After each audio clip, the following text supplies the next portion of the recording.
He said it like it was law: even if I stay out all night, I'm not responsible to explain where I am.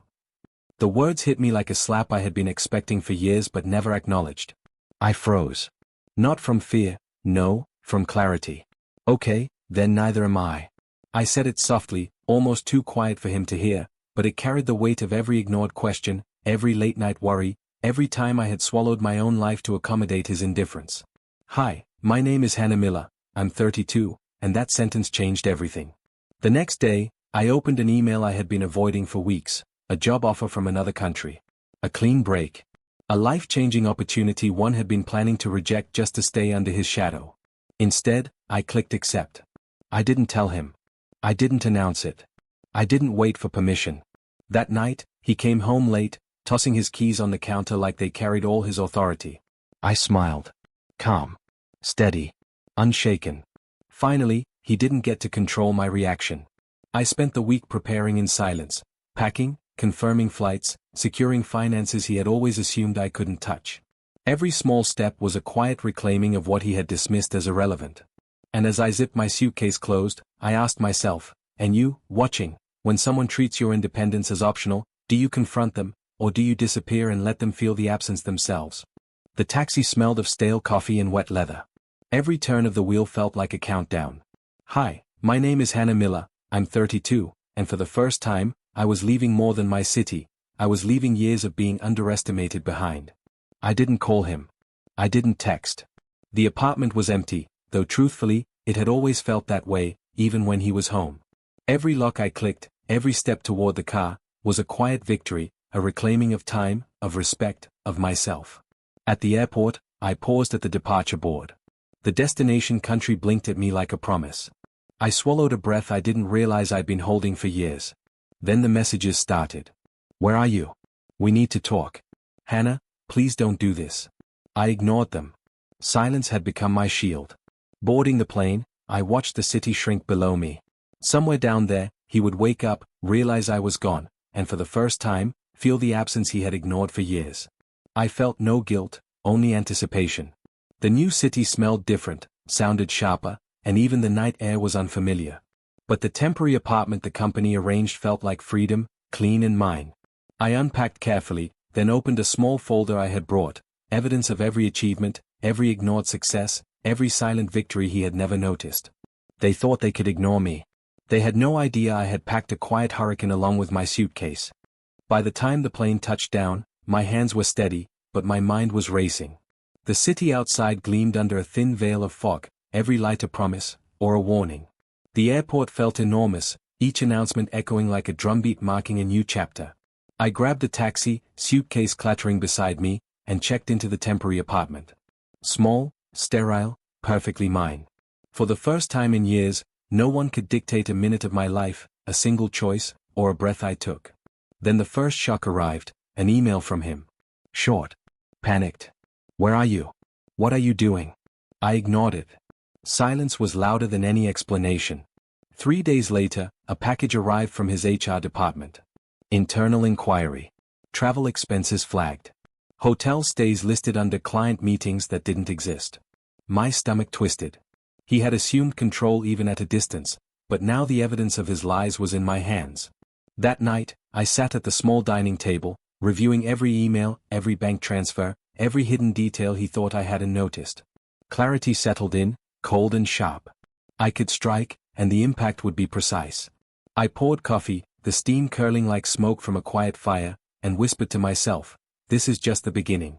The next morning, I found myself standing in the lobby of a law office I had never set foot in before. Every polished surface reflected back determination I didn't know I had. Files, folders, and legal forms stacked neatly around me. It was all a language I had finally learned to speak. I started uncovering his hidden moves, contracts he had signed without telling me, debts I never knew existed, and shady financial transfers he assumed I'd ignore. Each discovery made my pulse quicken, not with fear, but with anticipation. He thought he had control, but I had patience and proof. By noon, I had drafted a plan. A countermeasure that would hit every weakness he had hidden behind his arrogance. Every email carefully worded, every document ready for court or negotiation. I wasn't just protecting myself, I was preparing a subtle, surgical revenge. Then came the call I had been dreading, his voice smooth, almost innocent. "Hannah, can we talk?" I smiled faintly. Not because I wanted reconciliation, but because I already knew the power balance had shifted. He had no idea how much I had learned in silence. As the day ended, I reviewed my strategy once more. Every loophole, every inconsistency, every misstep he had made was now a weapon in my hands. I would strike carefully, but the impact would be absolute. The first move wasn't loud. It was quiet enough that he didn't feel it at all, at first. I sent one email. No emotion. No accusations. Just facts. Attachments. Dates. Numbers. Copied to the right people. Within hours, my phone lit up. Missed calls. Voicemails I didn't open. Panic leaks through silence in a very specific way. I let it ring. By evening, his tone changed. The messages softened. "Let's talk like adults." That almost made me laugh. Adults don't disappear all night and call it freedom. I met with an advisor the next day. Not to ask for permission, just to confirm timing. Everything I'd uncovered mattered. The debts. The falsified expenses. The contracts signed in my name without consent. Each one was a thread. Together, they formed a noose he had tied himself. Then came the surprise. His company froze his account pending review. Temporary, they said. Procedure. But I knew better. Procedures only begin when someone hands them evidence. That night, I finally listened to one voicemail. His voice cracked halfway through. Anger dissolved into fear. He kept saying my name like it was a lifeline. It wasn't. I stood at the window of my apartment, city lights flickering like a quiet audience, and felt something I hadn't felt in years, relief. Not joy. Not revenge. Relief. Because the truth is, I didn't destroy him. I stopped protecting him from the consequences of his own choices. The next morning, the tension was tangible. Even the air in my apartment felt charged, like it was holding its breath with me. Every message, every email, every minor notification from his life felt like a ripple from a storm I had set in motion. I had not gone public, yet. The plan wasn't about humiliation, it was precision. I filed carefully documented reports with the company, showing the financial irregularities I had uncovered. Each attachment, each number, each verified transaction left nothing to interpretation. By afternoon, whispers had begun. Colleagues started asking questions. Rumors I hadn't even started spread naturally. He had no idea how quickly control had shifted. Later, I reviewed a series of contracts he had assumed I wouldn't notice. Signatures forged. Approvals bypassed.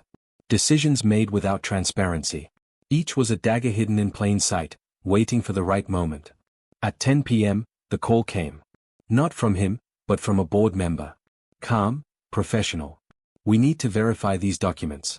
This could impact leadership decisions." I smiled. Silence was still my weapon.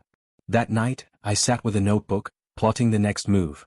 Revenge was no longer abstract, it was concrete, calculated, inevitable. And as I wrote, I realized something. This wasn't about payback anymore. It was about reclaiming life, freedom, and respect that had been ignored for years. The day arrived. The board meeting, the confrontation I had been building toward for weeks. Every document, every email, every proof of deceit I had collected was ready. Not a word wasted. Not a misstep allowed. He walked in, confident, charming as ever. But the moment the first report hit the projector, I saw it, the slight tremor in his jaw, the flicker of panic in his eyes. People around him shifted, murmurs spreading like wildfire. Evidence after evidence displayed, falsified contracts, unauthorized transactions, and forged signatures. His allies froze. He tried to speak, to explain, to charm, but the room had already seen the truth. Silence became my ally. The final blow was the HR investigation outcome. Temporary freezes now permanent, accountability demanded, leadership questioned. His carefully constructed empire crumbled, not because I wanted revenge, but because the system now worked, and the lies could no longer hide. I left the building that evening, feeling lighter than I had in years. He wouldn't reach out to me. He couldn't. And for the first time, freedom didn't feel scary, it felt inevitable. Weeks later, the dust settled. He had lost control, credibility, and influence. Colleagues who once admired him now kept distance. I took no joy in his downfall, only satisfaction in reclaiming my life. I set up a small fund for young professionals who had been overlooked, underestimated, or silenced. It felt like honoring the years I had been pushed aside while turning my experience into power for others. My boundaries were firm. No calls. No surprises. No manipulations. I had learned the hardest lesson: respect is earned, not assumed. One evening, I saw him across town, struggling to manage a small team at a minor project. His charm couldn't protect him now.